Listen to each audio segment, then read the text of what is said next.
Sunday, 12 January 1986.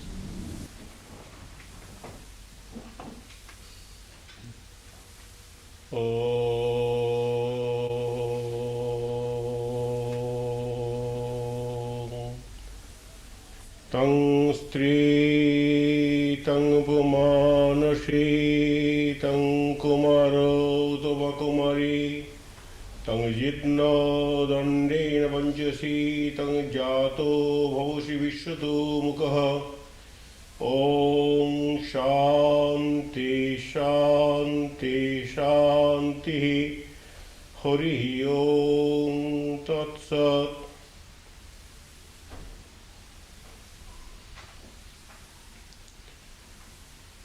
The Vedic Rishi, the mystic, realized within himself that one supreme beatitude is lying dormant within every organism. When it is fully unfolded, that life attains perfection. So he says that after having that illumination, I see every person as a divine image. May we all be able to share that grand experience in our own personal life and thereby understand the glory, the mystery, the divinity of our own personal life. Let us meditate on the glory of life.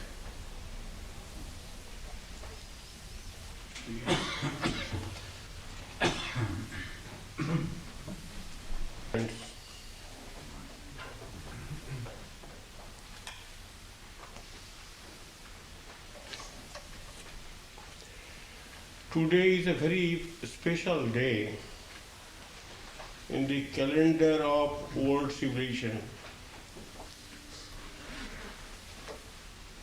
The world has produced very few people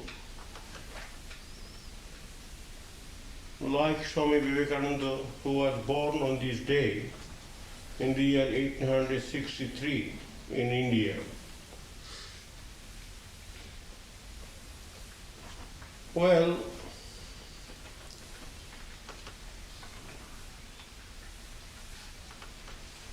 we are living our life. We have got some aspiration for higher life. We have got some goal to attain.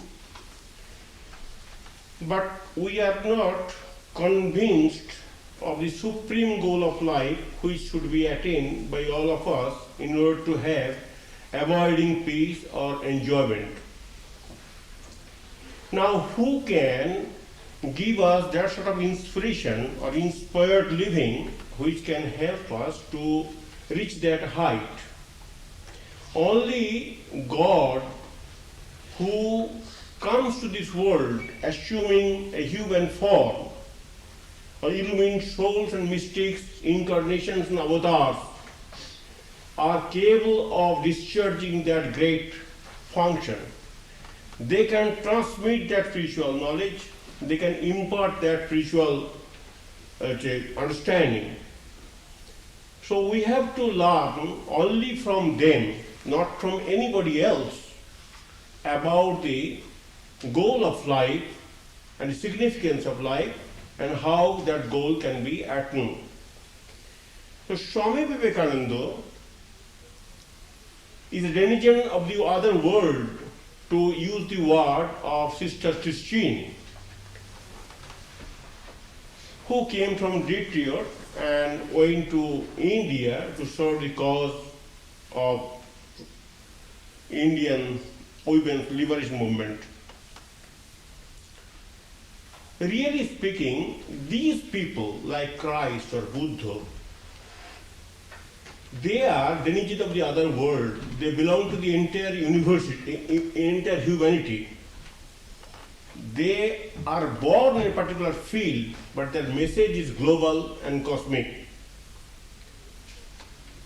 So anybody at any time can befriend them, can be inspired by their living message, and can mold his or her life to attain perfection and peace. So from that standpoint of view, we should never think that these cosmic personalities, these universal personalities, having no home or heart in a particular place, they belong to the entire community, entire humanity. They should be accepted as our very own, no matter where they are born. So let us try to understand what was his message and why he is wanted by us all. If you read Ramarula's book, then you will find that in the 30s, he is making a remark. He never visited India, never came in contact with Vivekananda, but still by going through his works, he was able to find out his genius. And he made a remark, he is the pilot and guide of the modern age. Why he is called pilot and guide of the modern age? He has given his own reasons, which we may share. Now, as I told you that we have got certain goals, we are all goal-oriented persons.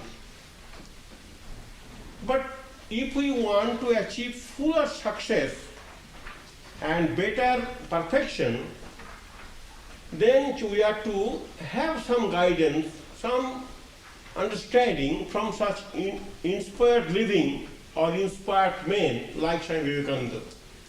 Because first of all, he is a God man. He is the illumined soul. He understood, experienced the divine beatitude within himself. So he is the person who is capable of giving us proper understanding about the divine ground. Not anybody else who are talking about without understanding it, without experiencing it.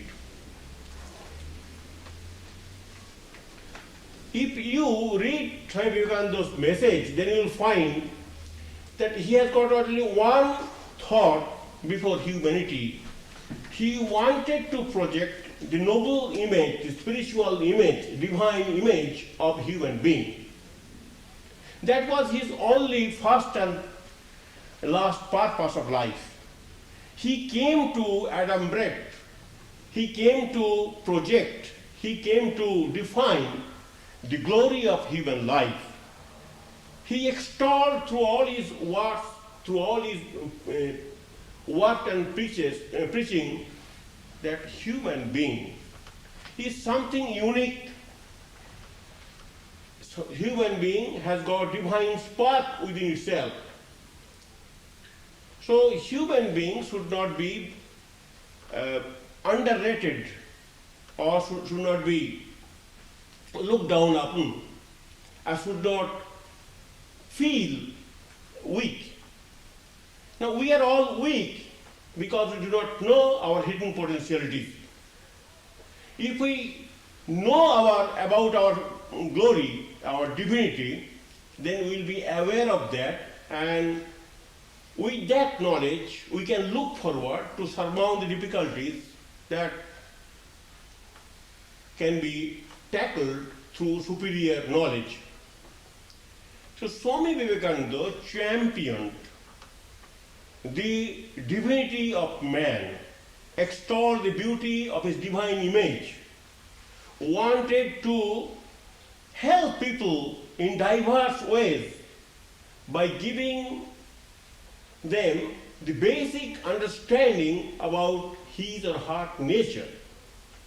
Once it is known, once it is understood, once it is assimilated or experienced, once we are convinced of our native divine property, we will be able to make mark in our life, and also will be able to score success in our journey.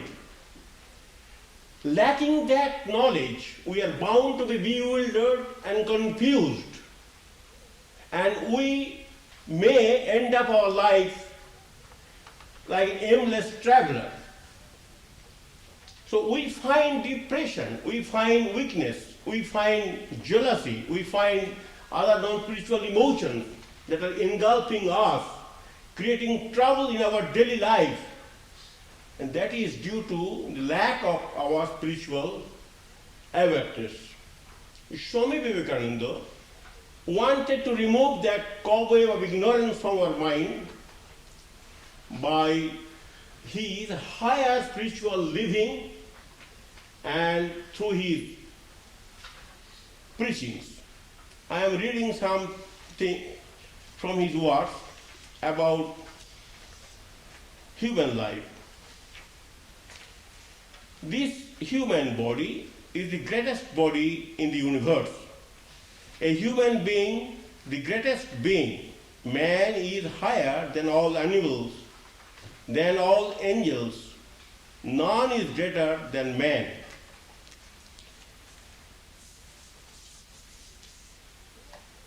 He says, no book, no scriptures, no science can ever imagine the glory of the self that appears as man.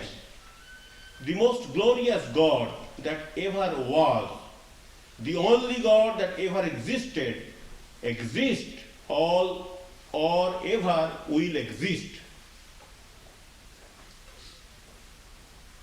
So you can understand that human being is something very mysterious, because the mysterious element or divine element, the invisible element, is within him or her without him or her knowledge. They do not know about their hidden as a property.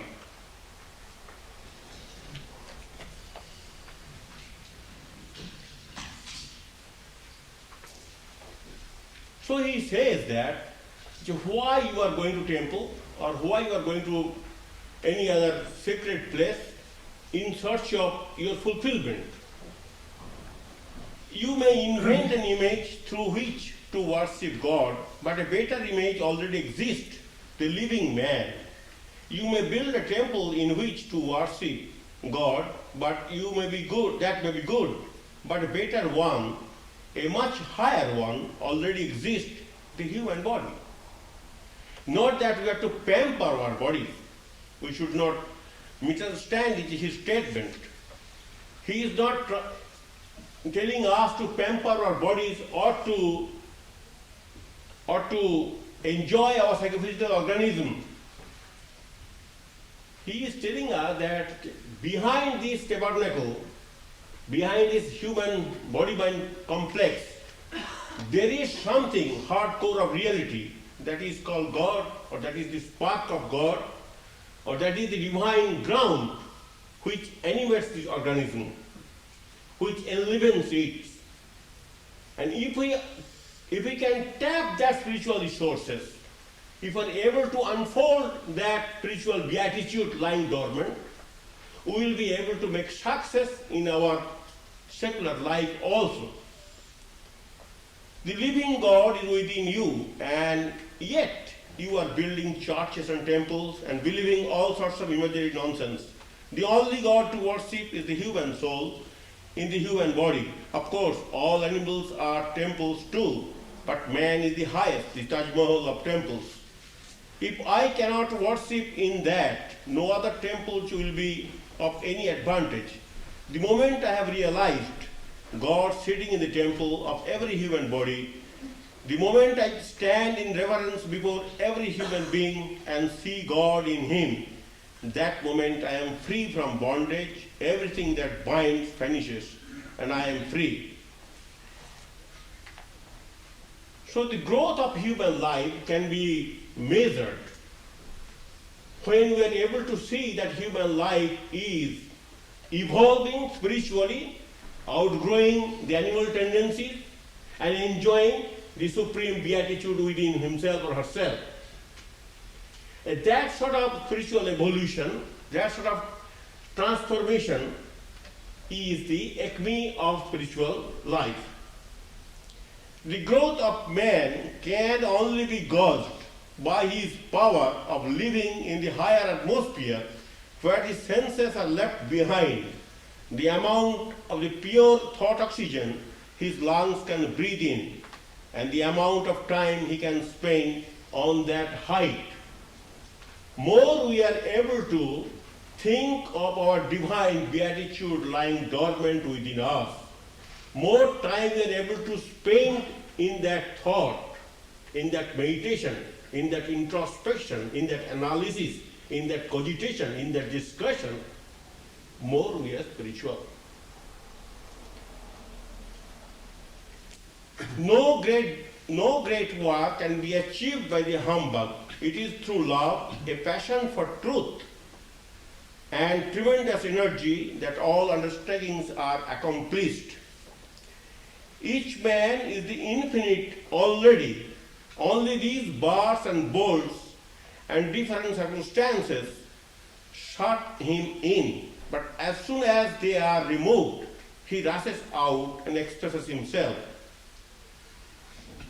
So that divine property is lying hidden within us, although that is expressing itself in physical level, in mental level, in intellectual level, in aesthetic level. But we have to tap that spiritual energy which can also give us spiritual satisfaction or spiritual experience. How to have that spiritual experience, that is the question of higher living. Every man is a slave except the illumined soul. He is slave to food, to air, to his wife, to his children, to a dollar, a slave to nation, slave to name and fame, and to 1,000 things in the world. The man who is not controlled by any one of these bondage is alone a real person, a real illumined soul. Everyone has an opportunity within the limits of his present development of making himself better. We cannot unmake ourselves. We cannot destroy and impair the vital force within us, but we have the freedom to give it in different directions.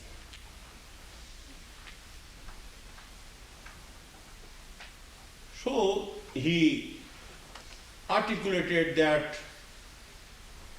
message of the Upanishads, of the great seers and sages, illumined souls, who experience within themselves the transcendental reality,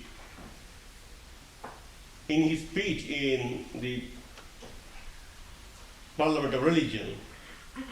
Ye are the children of God, the sharers of immortal bliss, holy and perfect things. Ye divinities on earth, sinners, it is sin to call a man so. It is standing libel on human nature. Now, how to experience that? As we have already told that it's a first conviction that we are the children of God, we are bearing this spark of divinity, we have got infinite potentialities within ourselves, and then trying to manifest that, unfold that which is unfolded through our pure living, unselfish work, and inspired habits. So he says that the greatest help to spiritual life is meditation. Meditation is not something closing the eyes and thinking of some light.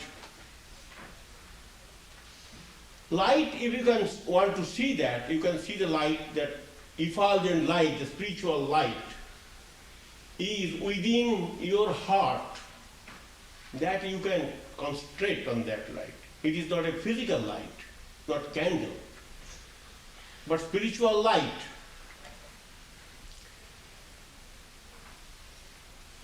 In meditation, we divest ourselves of all material conditions and feel our divine nature.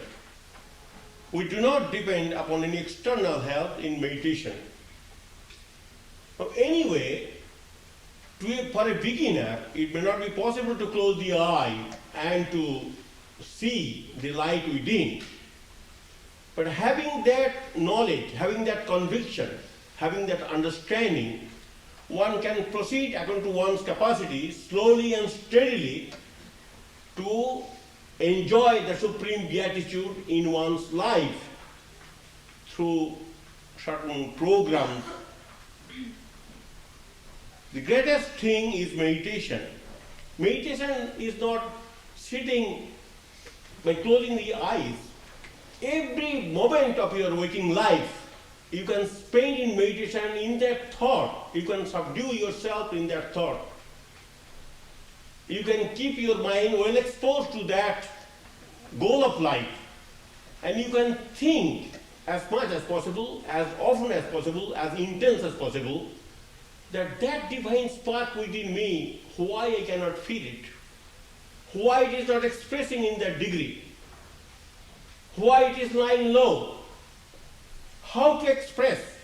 If that becomes the predominant arch of human life, if that becomes the uppermost thought in our life, if that becomes a passion, then sooner we will be able to experience that. The greatest thing is meditation. It is the nearest approach to spiritual life.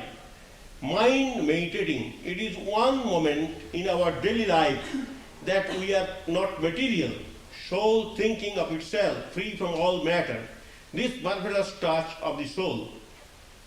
So marvelous touch of the soul, marvelous touch of God, a marvelous touch of the divine spark can only energize us spiritually, animate us spiritually, and can help us to outgrow our animal tendencies. Because when we are trying to expose ourselves to that supreme beatitude, we are certainly trying to overcome our human weaknesses. So more we are able to transcend the limitations of human life, more we are able to experience the deep spiritual the message within us.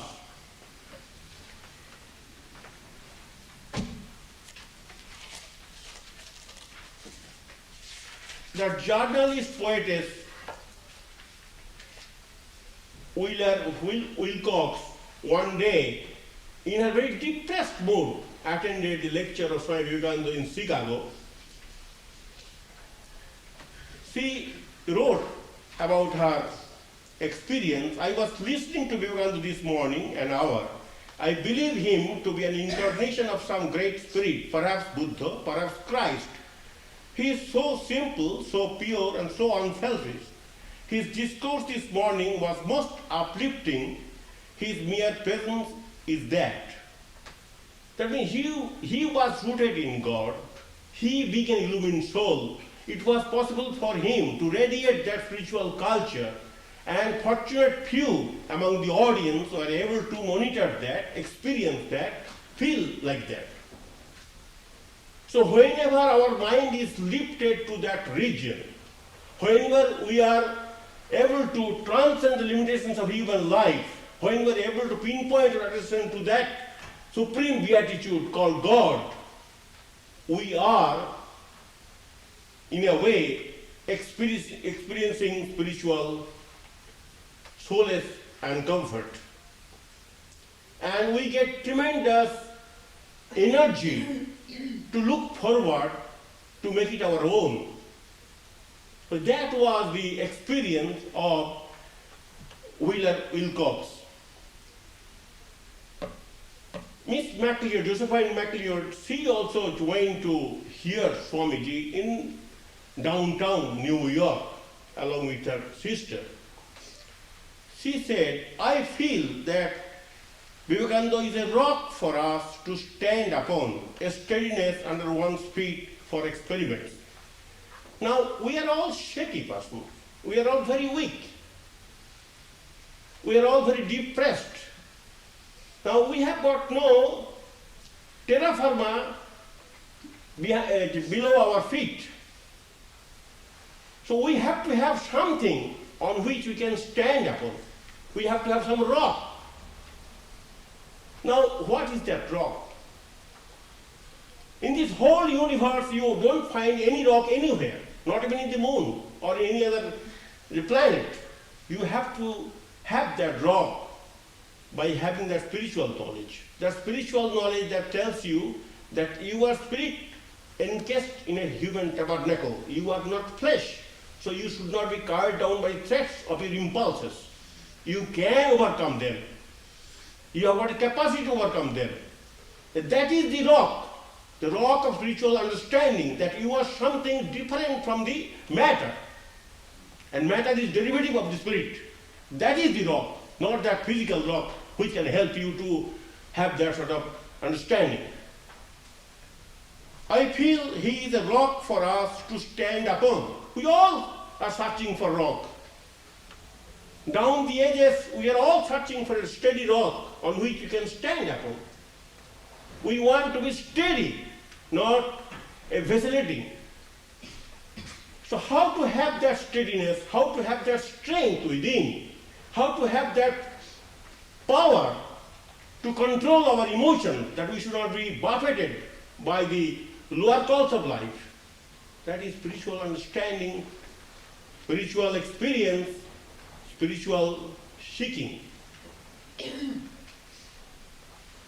Even pragmatic philosopher like William James, he says that Vivekananda is an honor to humanity.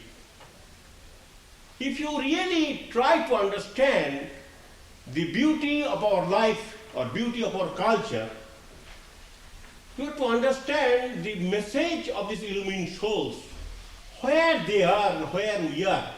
What we are searching in the world? What is the aims and aspirations of a normal human being? And what they are articulating. So he said he's an honor to the humanity. Why honor? What he has done, what he has given. He has not created any gymnasium or any museum. He has not given any dollars. What he has done? Why his honor? He has given something very vital, very abiding, very strength-giving, very illuminating and inspiring, and that is his spiritual message. Not that like a scholar he adumbrated them. He experienced within himself, and he radiated that culture before the people. So when they heard, William James came in very close contact with Swamiji in Massachusetts. So he had the unique fortune to find Vivekananda in an ecstatic mood, what is called samadhi in Indian terminology. So he said he's an honor to humanity. Humanity has produced many geniuses in many countries, in many ages. But how many can guide the human being by pointing their attention to that supreme beatitude? How many can inspire them to live that life? How many can tell with conviction? Not even William James. He could not understand his message. Still, he understood something, that's why he gave this statement that he is an honor to humanity. His philosophy gave him a stronger incentive for living, William James. A wiser tolerance towards others, a clear outlook upon the universe, wider horizon, deeper satisfaction, and greater peace. The bigger we grow, the hollower, the more brutal we become.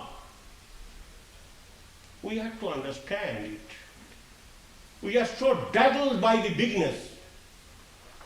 We are so captivated by this phenomenal growth of materialism that we have got no time to think about the spiritual message that outshines the glories of all this nonsense.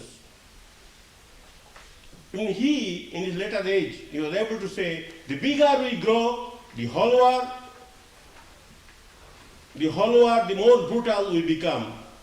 So I am against all brutal success and big results which captivates our mind.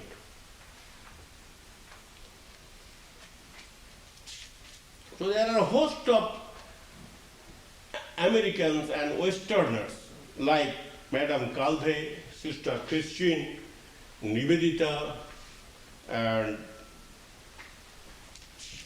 Mrs. Bull and others who came in close contact with that great soul. And they were highly benefited by his teaching. And they helped him in various ways so that he can deliver his message for the greater good of humanity. So we want to have a fuller view of man.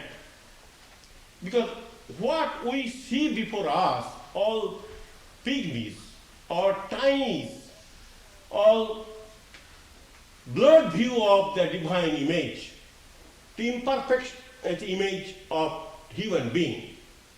So that does not give us any satisfaction.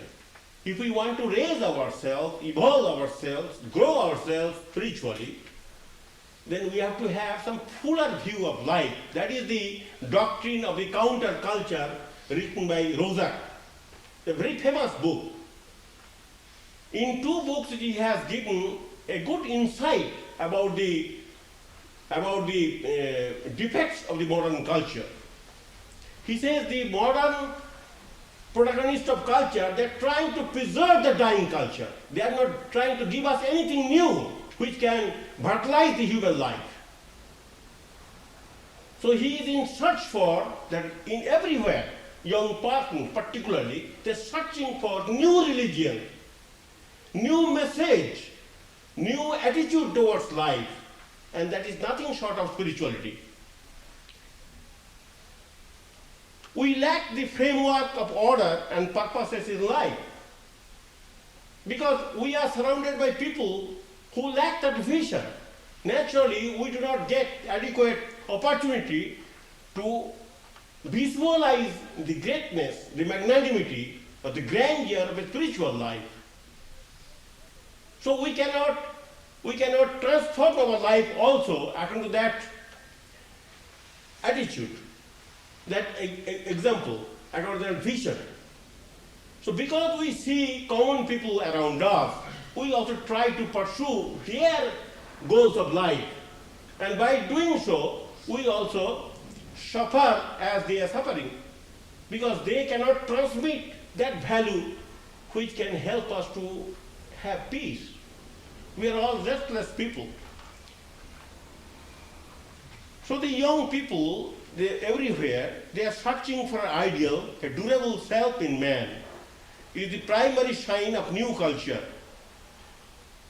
So new counterculture, which is trying to articulate its message all over the world, they are dissatisfied with this rotten culture, which has asked us to develop materialism without understanding the significance of their life, which has murdered human life.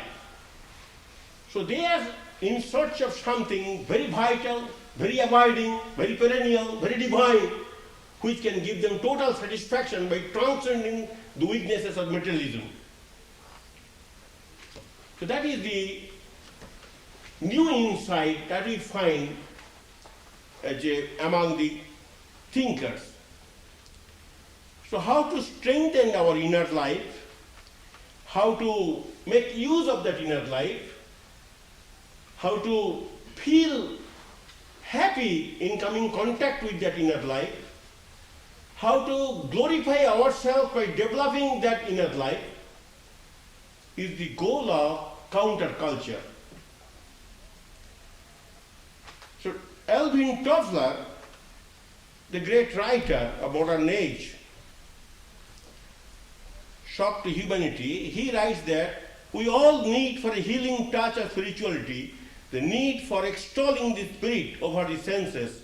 We need something far more deeper than politics, technology, and science, etc. Swami Vivekananda adumbrated very clearly, because he is the one person can articulate clearly, because he understands. Those who don't understand, how it is possible for them to clarify. We are so obscured by the image of materialism that we cannot raise our eyes towards something better and higher. Naturally, we must be confused. So we are not able to understand the spiritual message because we lack that experience. So Swami Vivekananda says, what can withstand the shocks of life? Which knowledge, which idea, which culture can help us to withstand the shocks of life? Life is beset with shocks. We cannot avoid shocks from the life. So how to have that strength within to overcome the difficulties of life? That is the spiritual knowledge. That you are soul, that you are not body. Your body consciousness, if allowed to grow, soul consciousness naturally will be ignored. By ignoring constantly soul consciousness, by giving our attention to the matter, we have weakened ourselves. By pointing out this mistake, this defect, Vivekananda has rendered the greatest service to the whole humanity. Don't look towards the matter for your satisfaction and for your fulfillment. Matter should be used by us for our embellishment, for our growth. Not matter should be allowed to dominate our life. So Swami Vivekananda said, it is the spiritual culture, spiritual understanding, spiritual knowledge, spiritual experience, spiritual awareness that alone can help human being to withstand the shocks of life. Anything lower than that is incapable of discharging that function.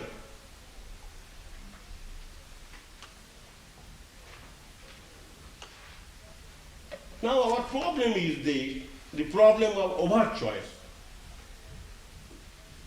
Because there are so many images of life, so many lifestyles around us. It is difficult for us to pick out something which is really satisfying. So this overchoice is bothering us, is a problem. And we are also, due to our weaknesses, we are so lured by the glamour of life that we always want instant success. We have got no patience. I was told by one of our friends that Friday night, one professor came to hear. He had not the patience to stay. He left. Even a professor is so impatient. He could have asked me some questions about the discourse. Very impatient. We are very impatient. And we are always searching for instant success everywhere. And that is nothing but foolishness. Life cannot be fulfilled. Dreams of life cannot be attained by such impatient persons. We have to wage a hard struggle, and we must be patient, and we must have sufficient forbearance to follow through. And there are other persons also who are the super simplifiers. They say, oh, nothing to be worried at. Give some dollars or something like that, I think you will go to the heaven or go to peace. So in one side, we are always drawn to the pictures of the oversimplifiers. One side, we are trying to have instant success. We lack patience, we lack forbearance, we lack endurance, we lack that spiritual vision of life. So we are cowed down by the threats of the lower life, and we get ourselves pulverized. In this crucial period of human history, very crucial period, very, very crucial period, when human image is being denigrated by ourselves. We look down upon us. Life hangs heavy on our shoulders. We cannot bear the burden of life. Why? Because we have got no right type of understanding to know our own glory, own significance, own possibilities, own future. Any culture which creates that depression in the mind is to be considered as rotten culture, which is now emphasized by the groups which are trying to articulate that message through counterculture, like Rosas and others. The Swami Vivekananda says, and I have already made remark, we are the servant of that God who by the ignorant is called man. So man is something unique.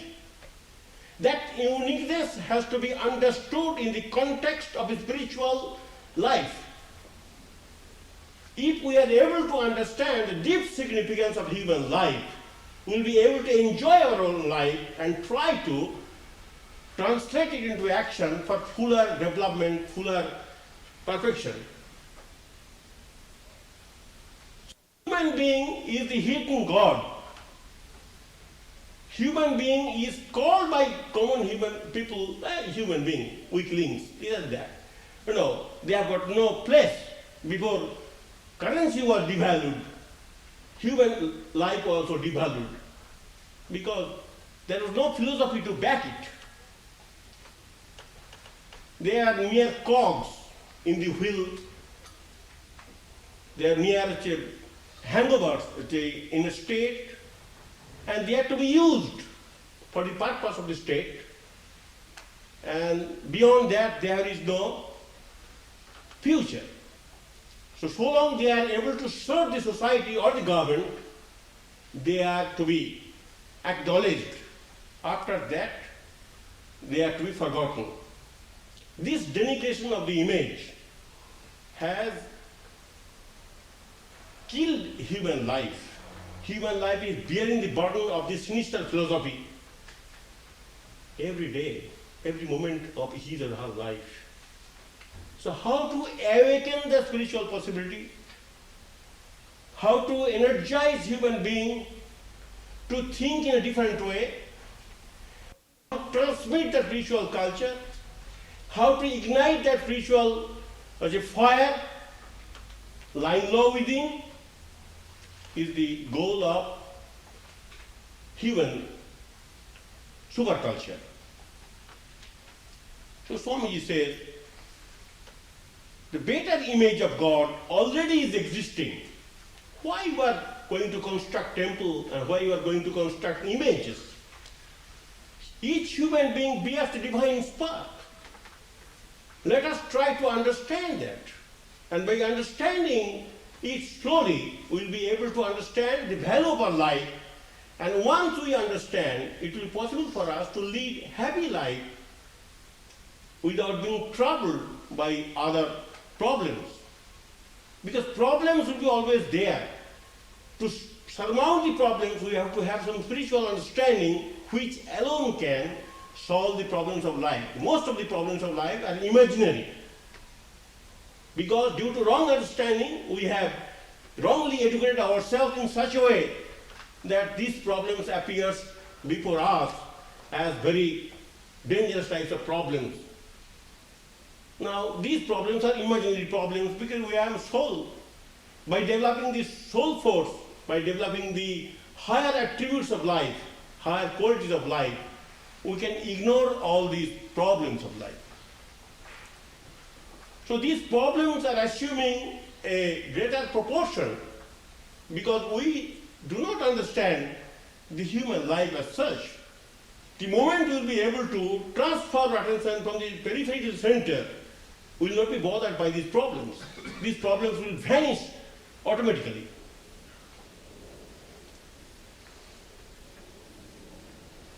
So he says, better image of God already existing. Try to understand the deep significance of human life. If we are able to understand that, you will love your life, not the question of infatuation, or pampering. But this whole within the human tabernacle, the source of beatitude, source of strength, source of wisdom, and source of fulfillment. If that source can be tapped, if that spiritual energy can be harnessed, human being has got great future in his personal life, in his community life, in his social life.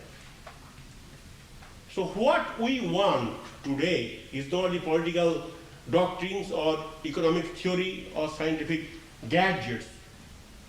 We want very much that understanding, that knowledge, that conviction that life has got different purpose.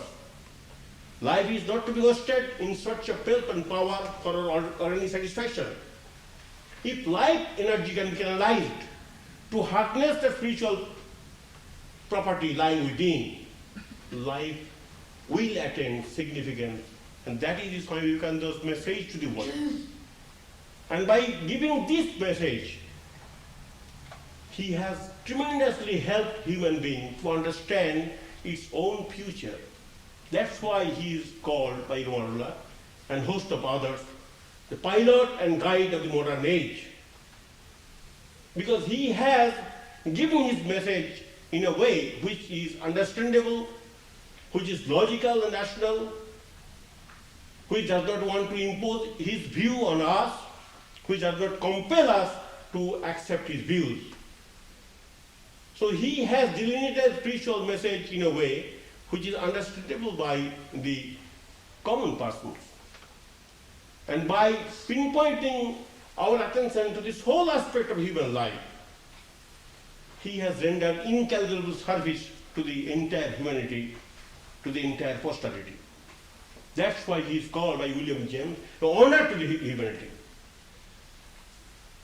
To have Vivekananda in this universe as a human being, to know about him, to understand him, to love him, is an honor.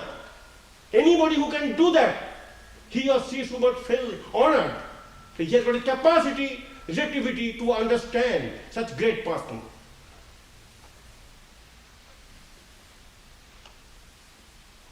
Strength is the medicine for the world's disease. We are all weak. Modern society, modern education, modern culture has made us weak for its use, acquired by these prophets of modern culture. So we are weak. This weakness can never be removed by brooding over the weakness. The surest antidote to remove the weakness is to have strength, both physical, mental, intellectual, and spiritual. When these strengths are cultured, when we are able to develop that sort of attitude of life, we'll be able to enjoy the strength within us. So weakness can be removed, can overcome, can be controlled by developing the soul force within us. It is not that by brooding over the weaknesses as we are doing, as we are asked to do, without looking towards the higher goal of life, higher possibilities of life. We are always brooding and brooding and brooding. And our teachers, our educators, our so-called guides, they are all blind people leading us to the blind beach. So Swamiji says, fill the world with good thoughts, because good thoughts produces good action, and in this way we can remove the dirts, the filth, the impurities of our mind. So mind can be made pure, mind can be made strong, mind can be made spiritual the moment we are willing to expose ourselves to that grand view of life. So let us breathe that pure oxygen of divine thoughts. More we are able to fill our lungs with that thought, more we feel rejuvenated and strengthened. Then what is the outcome? Power will come, glory will come, success will come, strength will come, enlightenment will come, wisdom will come, happiness will come. To that particular individual who is able to evolve that spiritual life, who is convinced of his or her spiritual potentialities, by manipulating that energy, one can canalize that energy for one's success. Swami says a cobbler will become a better cobbler, a fisherman will become a better fisherman, a politician will become a better politician, a statesman, if these people are trying to develop their spiritual view of life. So we are dissipating our strength, our energies in a wrong way, and we are bringing trouble for ourselves due to wrong indoctrination. If we are able to shift this emphasis, if we are able to change our lifestyle from matter or from senses to the spirit, we will be able to rejuvenate ourselves, strengthen ourselves, and we will be able to enjoy our life also in a human way. That is the Nandabantha Vidyate Vaina. There is no other way. There is no other way. So those who are able to speak in that language, with that force, with that conviction, they are the greatest benefactors of human society. On this very auspicious day, let us all think of his great message, of his great spiritual life, and that alone can help us to gather strength within ourselves.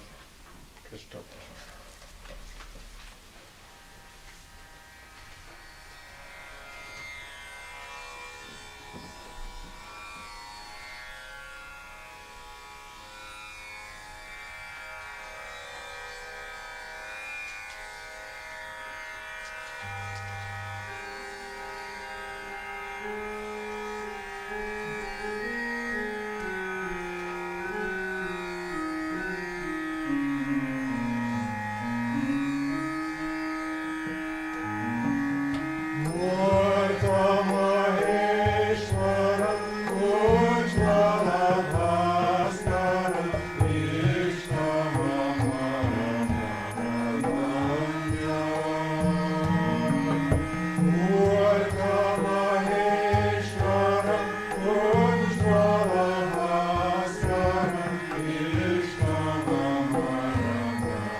The second song that the choir will sing is a Bengali hymn by the Muslim poet Qazi Nazrul Islam.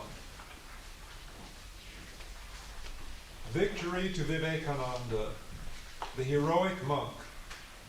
Victory to the young yogi, bearer of Sri Ramakrishna's mission to the world. Like a tongue of flame rising from the sacrificial fire, you are the supremely luminous ascetic. My salutations to you, destroyer of the obstructions before India's greatness. A pilgrim round the wide world, you proclaimed victoriously the message of eternal India to many a land inflated with pride and power. Thus did you remove your country's stain of ill fame. To new India you brought a new Veda, vigorously proclaiming the one self in God and man. You wiped away all differences of caste and creed.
In conclusion, we invite you to sing with us number 1 in the Congregational Songbook.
May he who is the Father in heaven of the Christians, Holy One of the Jews, Allah of the Mohammedans, Buddha of the Buddhists, Tao of the Chinese, Aura Mazda of the Zoroastrians, and Brahman of the Hindus, lead us from the unreal to the real, from darkness to light, from disease and death to immortality. May the all-loving being manifest himself unto us. May the all-loving being manifest himself unto us. May the all-loving being manifest himself unto us and grant us abiding understanding and all-consuming divine love.